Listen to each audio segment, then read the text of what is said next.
Hey, what's up, family? This is Terrence coming back to you guys with another video, workout session, business strategies and tactics. Starting a little late today, but we're still getting it in. Had a bunch of meetings this morning and some errands to run early, so I still wanted to make sure that we gave you guys some content and also to take this time out to work out. So here it goes. So this is our journey. We're on a mission. Well, my goal is, like I said, do 100 videos and just kind of see what goes from there. Make sure that we give you guys good content. So I did an email recently to our subscribers about Calendly. And Calendly, if you guys don't know, it is a Black-owned platform that does scheduling for businesses. It's a great platform. It's one that we use a lot. You can do automations. It's an amazing app that, we love it. They recently just purchased a company called Prelude. And for you guys who don't know, Prelude is a similar company.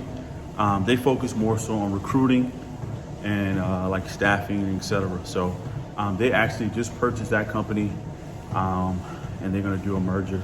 So not sure all of the details about that that merger, what that looks like, or the acquisition, but it's definitely something for you guys to think about. I always look at situations like that as essential for business. That's what you would call dominating the market. You eat up some of the smaller businesses.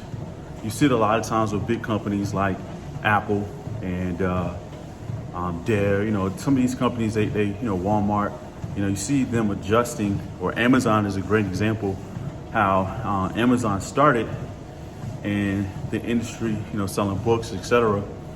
And now you see Amazon Prime, you have on Thursdays NFL games. And what that tells me is shortly they're going to be doing Super Bowls as well. So they're still working out the kinks and etc. And that's what you want to think about, when you have a company.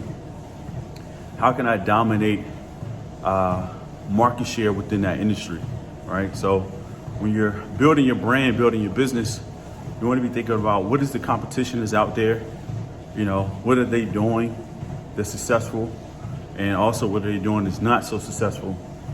And that'll give you a good guideline or a good framework to build your business on. So it doesn't mean that you mimic somebody else's business, but you do want to know what's going on in the industry, and also what your competition is doing. So it's definitely something you want to kind of keep in mind.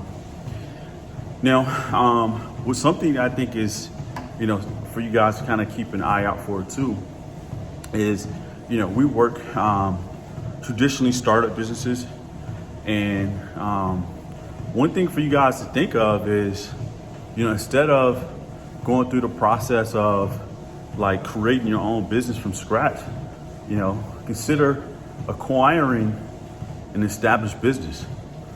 So you can literally go online I'm getting tired. You can literally go online to, I think it's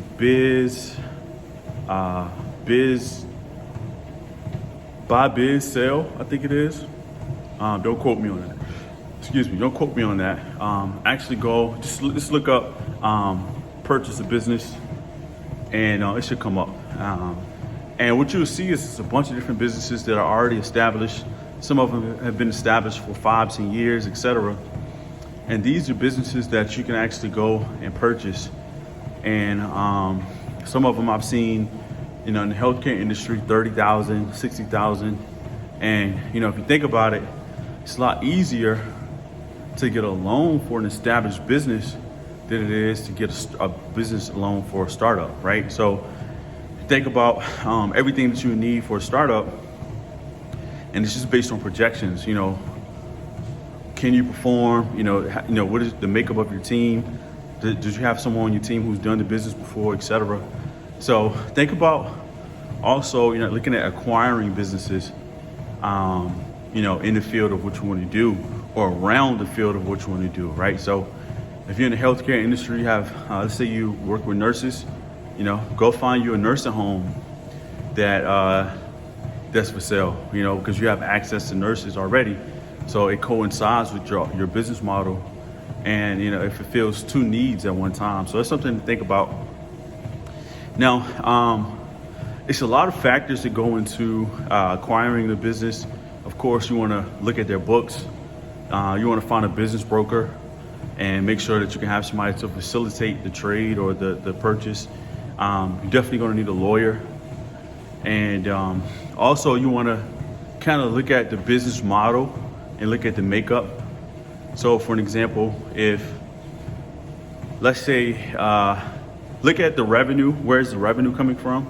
It's something for you to think about. So how many clients make up their revenue share?